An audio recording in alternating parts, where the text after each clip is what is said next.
What's up? I'm Dan Fredenberg, and this is another Chance Encounter. Hey, what's up? I'm Dan Fredenberg. I'm a commercial real estate guy.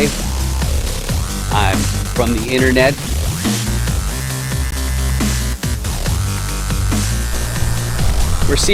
We're seeing more properties like this being built in front of a house that's going to be torn down soon. I understand that there are power lines that are getting kind of close. What's up again? This is Dan Fredenberg, and that there is a commercial real estate building.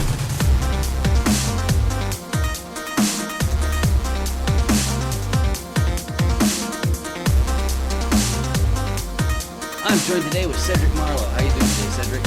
Hey, I'm doing wonderful, Dan. Awesome. I got some great news for you today, Cedric. Today, we are joined by my very favorite audience member. And why is my favorite audience member here? It's because this is a chance encounter where I interview commercial real estate syndicators, investors, operators, buyers, sellers, all that kind of stuff. Now, why would I do such a silly thing? Well, if you've ever heard of private, off-market, or 506B deals, then you'll probably know that you need a documented prior substantive relationship, or else the SEC will get ants in its pants. So that's what I'm up to here. I'm making sure that I have a copy of my guests' appetite for risk, core competencies, and the role that they're looking to play in commercial deals. But before we get too excited about that, Cedric, do you want to say a thing or two about yourself before we get to your business? Yeah, sure. Hello everyone. Again, Cedric Marlow, commercial multifamily syndicator, capital raiser, for Cobbs Creek Capital. I'm managing partner where I raise capital for multifamily apartment communities in emerging markets across the country, providing my investors a better than average return on a collateral backed investment. All right, I love it. I love it. And that brings us straight to the motivations piece. But before we get into the motivations, I got to say, but wait, check your eight. Cedric, I don't know if you can see through your camera and into the user's device down there, but there might be this hideous subscribe button that they can, do something.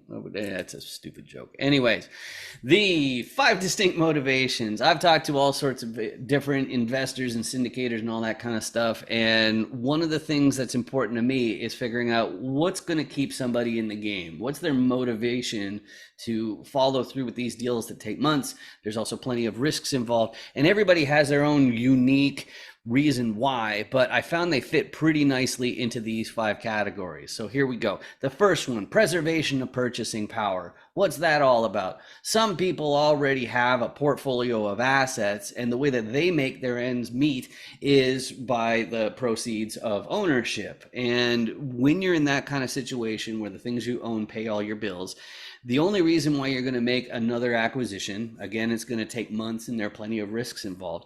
You're going to be inclined to make a new acquisition when inflation is eating away from the purchasing power of the cash flow, or otherwise, if you can pick up the property at a steep discount due to distress or an asset crash or something like that, that's what will make you pull the trigger. That's not where I am right now.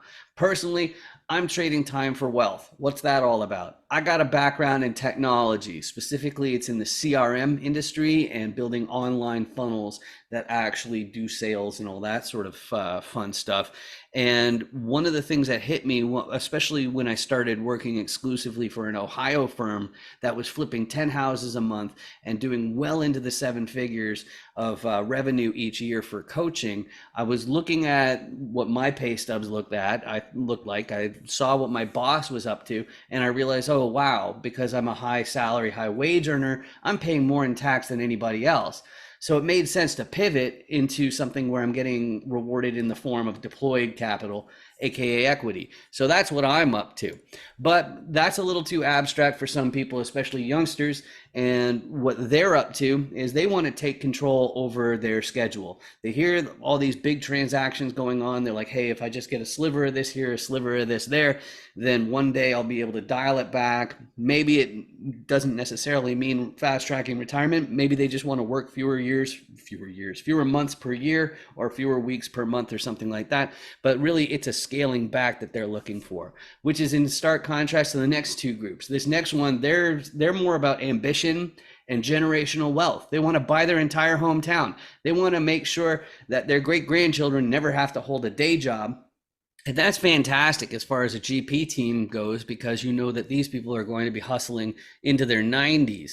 So that's great stuff. And just like this last group, but their motivations are slightly different.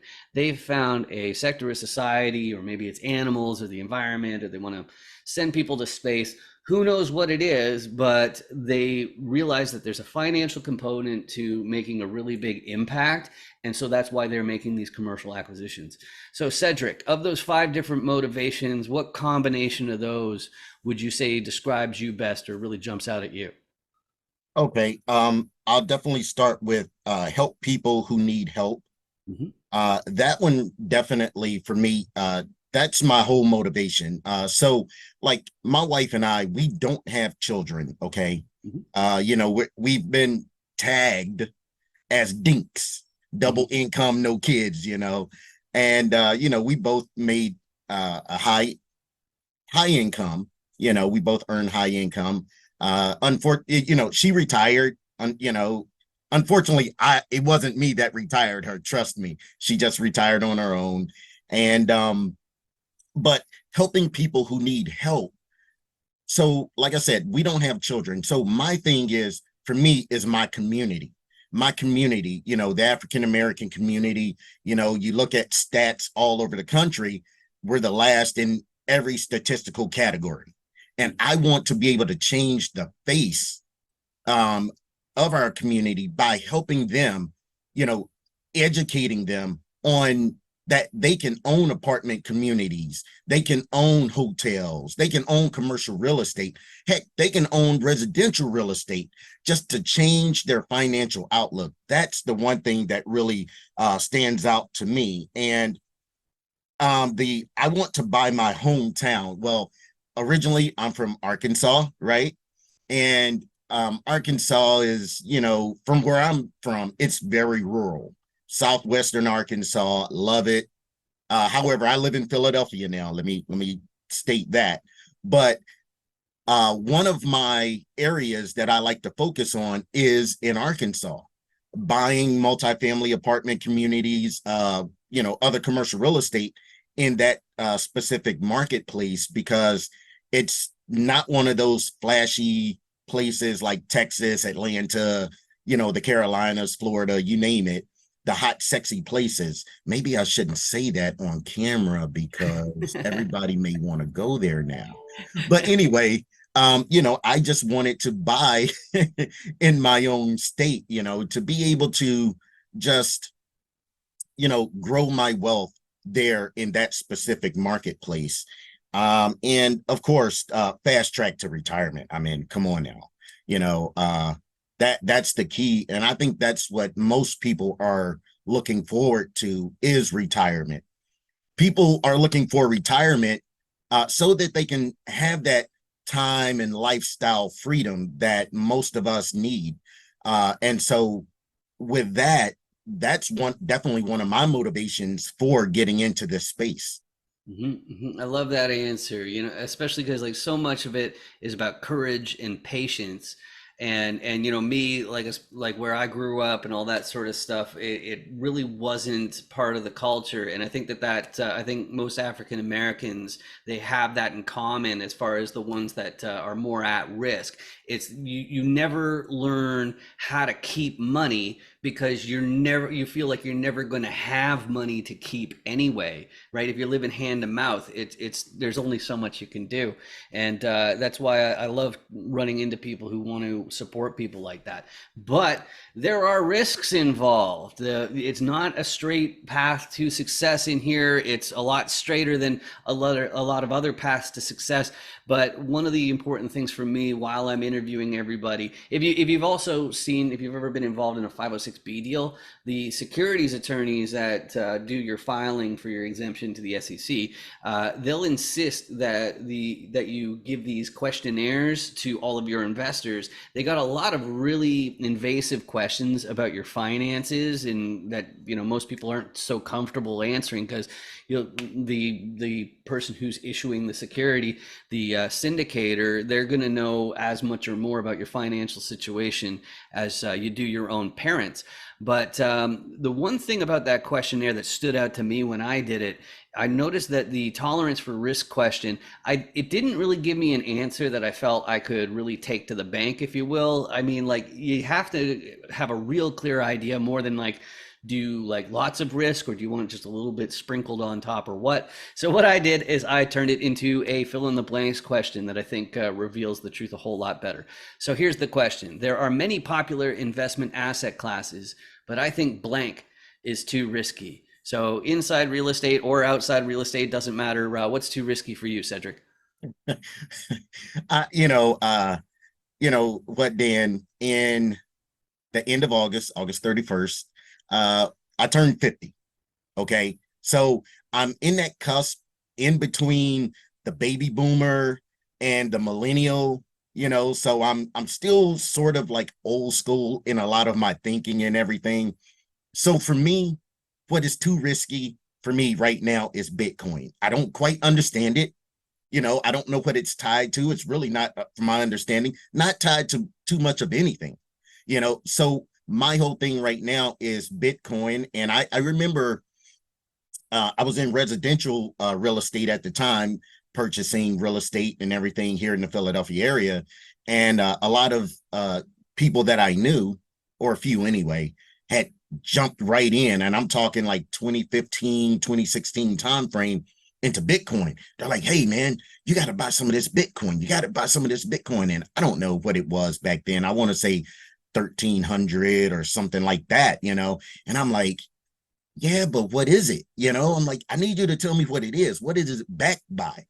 What's the risk? So on and so forth. And then I look back to I think it was 2021 or 2022, when it, like basically plummeted for the most part, and and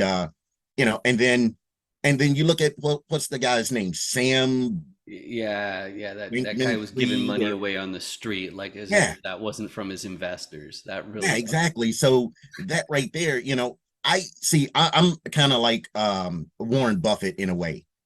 I invest in things that I know. Okay. That's how I invest. Multifamily, I understand it. People need a place to stay. Residential real estate, I invested in that. I knew people needed a place to stay, you know. And so for me, Bitcoin is definitely too risky for me, my man. I Yeah, love I it. don't quite I love it. understand it. And it doesn't give you a roof over the house, and you can't eat it like a subscribed sandwich. I love it. I love it.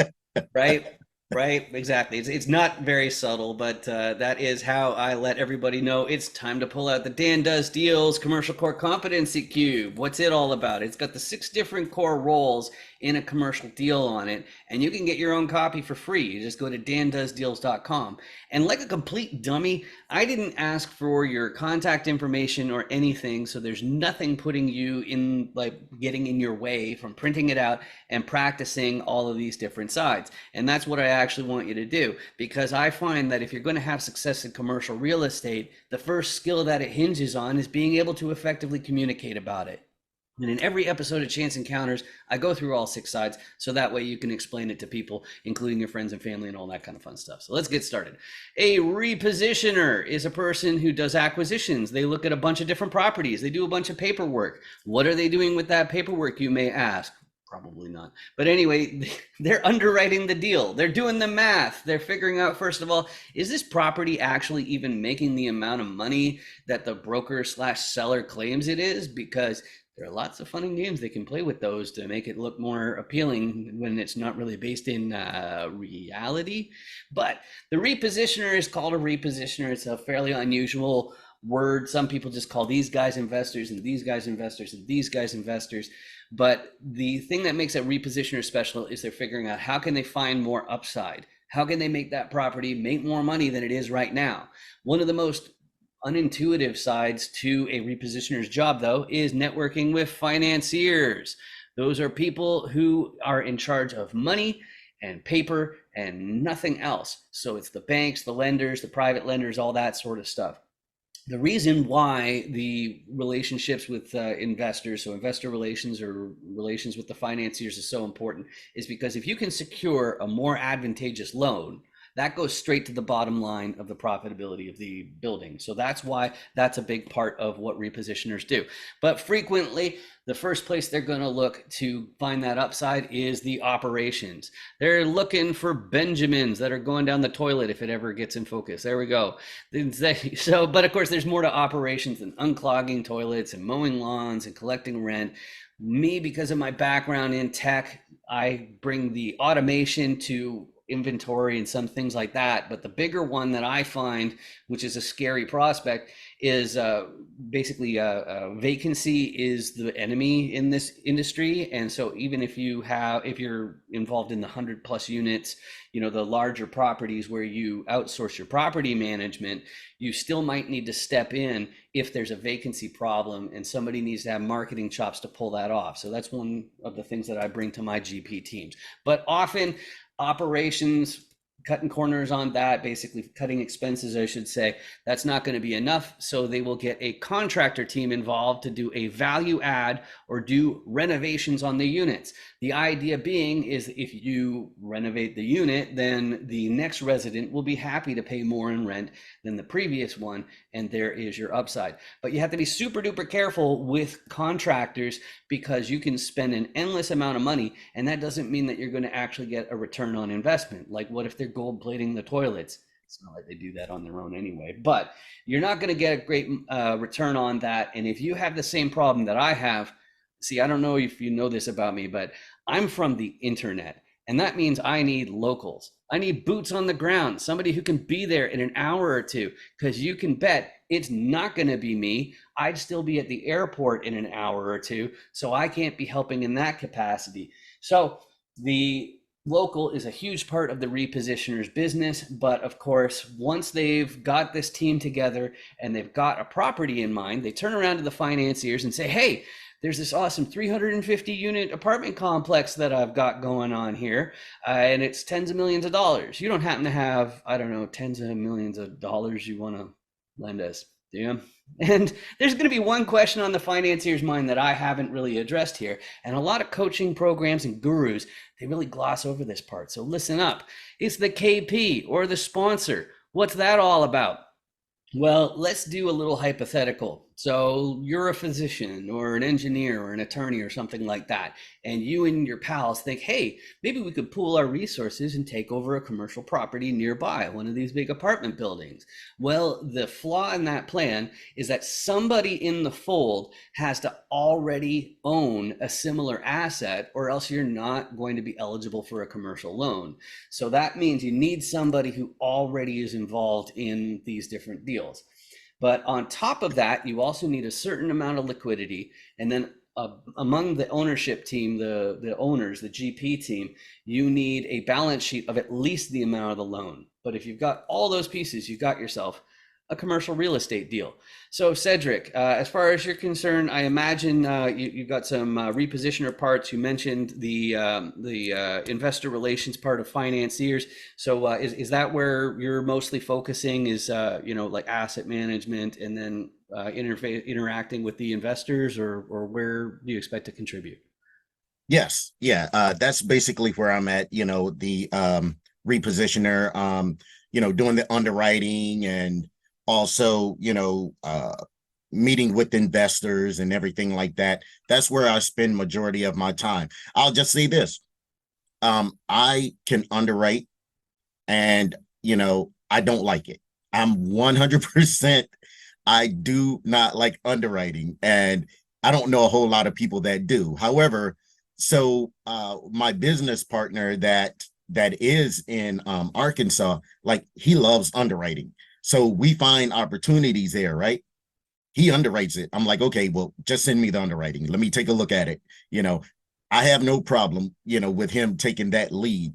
but my strength is talking. I love talking with people. I love meeting people, networking with people.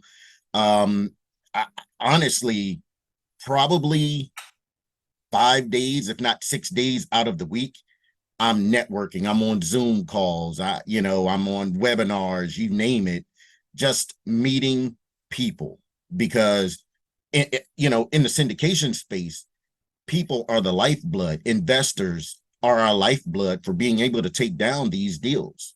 So those are the spaces that I pretty much like to be in. I am a repositioner, and again, going in, taking all the information that the seller provides to us and looking at it, and like I said, underwriting. Even though I don't like it, it's a must-have. It's a must-have skill that you got to have. So yeah. I love it. And that brings us to the buy box. So when investors and syndicators, buyers and sellers are talking to each other saying, hey, what you looking for? What's your ideal property? What's your buy box? We're really asking for three main things. First one's geography. Where is it? So which states, which counties, possibly even which neighborhood, it's all going to matter as far as what makes it ideal and really easy for somebody to say yes to. The second one's going to be the size. Now, most of my guests on this show are in multifamily, which means apartment complexes. And the way that you define size when you're talking about apartment complexes is by unit count.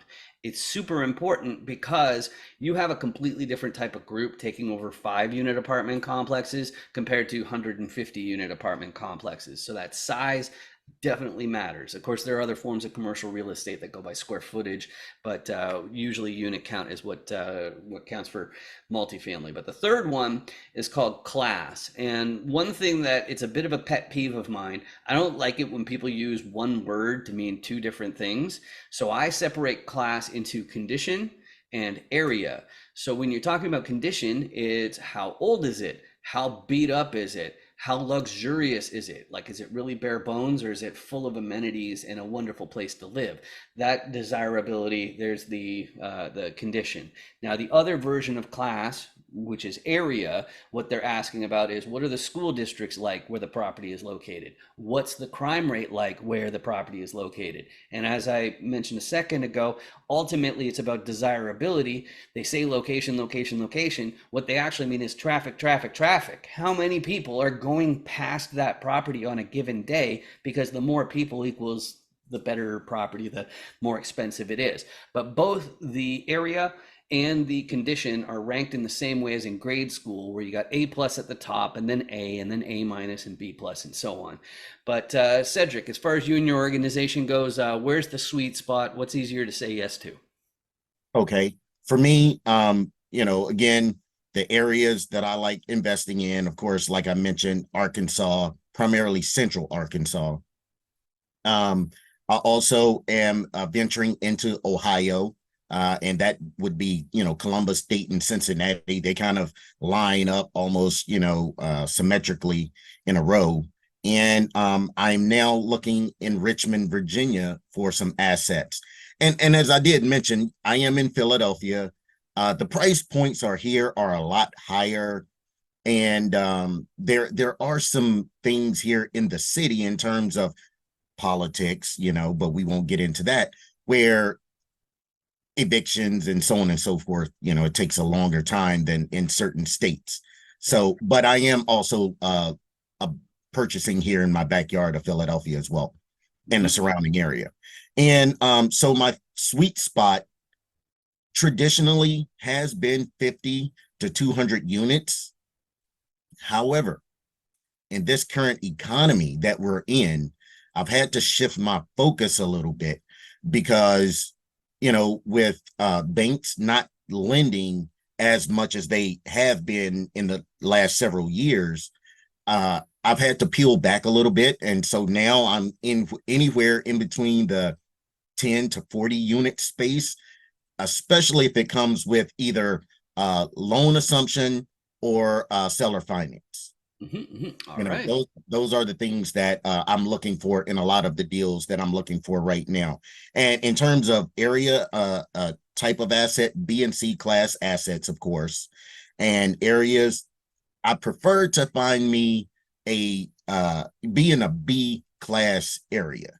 Hmm. That's the main focus. Try to be in a B class area. If I can find me a B class asset in a B class area, that's phenomenal. And so those are the things that I look for in the areas that I'm looking at. I love it. I love it. So there's the property buy box. So let's talk some more about people. And I gotta say, one of my favorite things about commercial real estate is that because it's multifaceted, in other words, nobody's gonna be all the sides of the die for any meaningful amount of time, we're always very eager to give referrals, build new teams, and help people out. But at the same time, we all have our unique skill sets, so that means we're going to be better off helping some people than others. Me personally, the sorry, that's the wrong side there. The sponsors and KPs, they're the ones who I'm usually looking for, because if you've got tech and marketing background, then there needs to be a foundation already established before they can really get that disproportionate increase in ROI from having me on the team. But because I'm from the internet, the locals are the other ones who I'm always in need of. But Cedric, I know everybody is also interested in passive investors. But if you have any 506B deals, make sure you don't mention any of them specifically, or else again the SEC will get their ants in their pants. But if you have 506C deals, then that's perfectly fine. But who's out there in the audience that you can help most? Um, the people that I can help most are the investor. Okay. Someone who's looking, who is not satisfied right now with what's going on in the stock market, but you are not only either a sophisticated or an accredited investor who's looking for a safe area to employ your money to diversify your portfolio. I'm one of those people that can help you. And like I mentioned earlier, put you in some of these collateral backed investments, such as multifamily apartment communities. That's what I do. I have a number of investors that continuously invest in my deals, and because they look at it and they know that if I come onto a deal, let's say like a co-GP, like I'm right now raising capital for a specific deal, and it is a 506C, by the way, but I'm not going Okay. to mention it. But however, people, they look for my expertise in knowing that I'm signing up with a proven a group that I know, that I trust, and that I believe in. And so, that's what I do for my investors. I vet the sponsorship team in order to put them in the best light so that our investors can feel comfortable and safe with the investment that they supplied with me and my team. I love it. I love it. And so then the next question is how to reach out. Me personally, I got this distinct last name, so it makes me really easy to find, especially on LinkedIn, which is the social media platform that I spend most of my time on. But if you use your phone to scan this QR code right here, that goes to the FAQs page of 506B Me, which is the platform where I offer the help with the IT to document your substantive relations for your investor relations, so that you've got that all buttoned up. You don't have to worry about hardware failure. And I think it's also one of the niftiest ways to make sure that you have proof you knew people's core competencies, appetite for risk, and whatnot. Cedric, you got your email address up on the screen. What are the best ways to reach out to you? Yeah, definitely. My email, Cedric at cobbscreekcapital.us, or you can go on to cobbscreekcapital.us and reach out to me there. And also, I'm on LinkedIn, I'm on Facebook, I'm over all over the place. Feel free to reach out to me, and let's have a conversation to see how I can help you achieve your goals that you have for you and your family.